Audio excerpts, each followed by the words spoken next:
Je vous retrouve sur le plateau des rencontres de la finance verte avec Bernard Cléneuf, président de Rising Sud.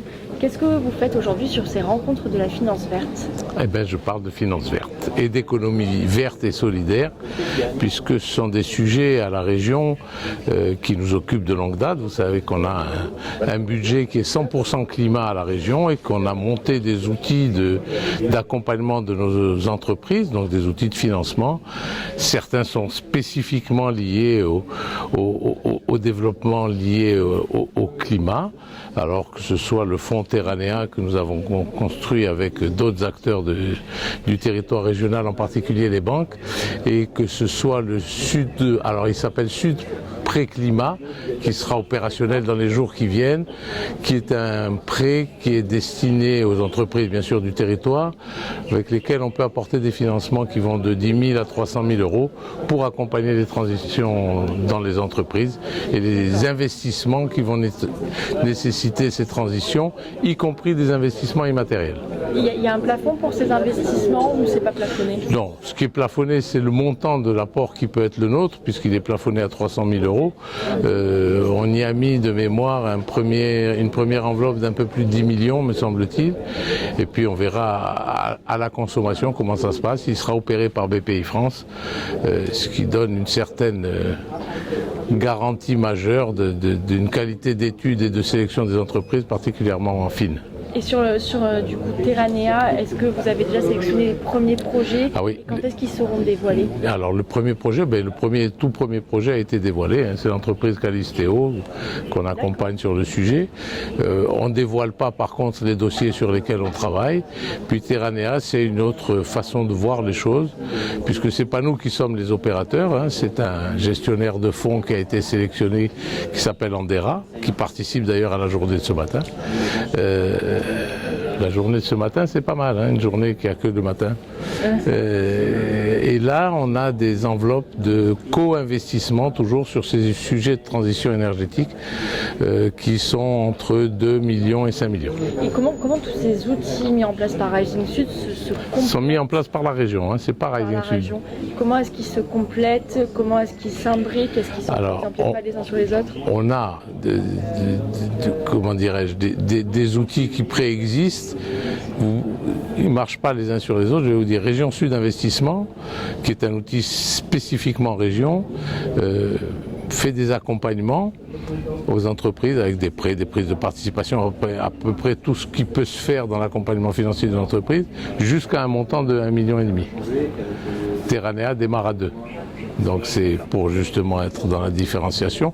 Et puis les autres outils plus traditionnels, en particulier ceux qui sont liés à Cèdre dans la nouvelle version de Sud Entreprise, on a des outils qui ont chacun leur spécificité, ce qui fait qu'on n'est pas sur les mêmes dossiers en même temps. D'accord. Pourquoi est-ce que c'est important pour une collectivité de s'impliquer dans la mutation des entreprises vers la finance verte? Alors, c'est pas important pour les collectivités, c'est important pour la région, puisque la région est le chef de file du développement économique, qu'on a un certain nombre d'acteurs, en particulier notre président Renaud Muselier, qui est lui-même chef d'entreprise, et on sait depuis de longue date que le nerf de la guerre en entreprise reste le financement, et d'autre part aujourd'hui, comme je l'ai évoqué il y a un petit moment, on parle de finance verte, mais moi je pense qu'on pourrait parler tout simplement d'économie verte, puisque nos entreprises sont obligées de mettre en place ces mutations qui viennent à servir à protéger la planète en fait, et donc c'est l'ensemble de l'économie qui est en mutation et pas seulement le financement. Alors ce matin on parle plutôt de finance, donc on parle de finance, mais vous remarquerez qu'il y a quelques outils spécifiques finance verte et les autres éléments de cette transition se financent avec des outils plus traditionnels. Est-ce que les entreprises de la région sont de bonnes élèves de la transition écologique? Alors, globalement, oui, de très bons élèves même, parce que on est dans une région dans laquelle les chefs d'entreprise, et je rappelle que 96% des entreprises ont moins de 10 salariés, sont des gens responsables, contrairement à ce que pensent beaucoup de gens, les chefs d'entreprise sont des responsables, et ils ont bien compris que d'une part, on avait une responsabilité majeure vis-à-vis de nos enfants et de nos petits-enfants directement sur la protection de ce territoire extraordinaire sur lequel on vit, et que d'autre part, on l'avait vu avec la la transition digitale, c'est vrai avec les transitions écologiques, énergétiques, sociétales que nous vivons aujourd'hui. Si on rate cette transition, les entreprises auront vocation à disparaître. Donc pour ceux qui seraient récalcitrants, on n'a pas le choix. Effectivement.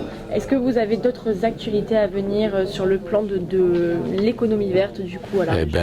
Lundi 27, c'est-à-dire passé le week-end, le président Muselier va lancer la COP régionale avec les deux ministres qui sont en charge, donc M. Béchu et Mme Agresti-Roubache.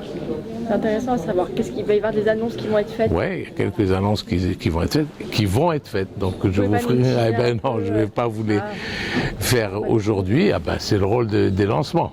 C'est de garder, mais en fait, c'est des annonces qui confirment l'idée que on continuera avec, comme on le fait depuis 2023, un budget régional 100% climat et avec des orientations encore plus tournées climat, y compris dans l'attractivité des entreprises. Et là, je reviens à un rôle que joue Rising Sud sur l'attractivité des entreprises. On veut que ces entreprises soient directement liées à ça.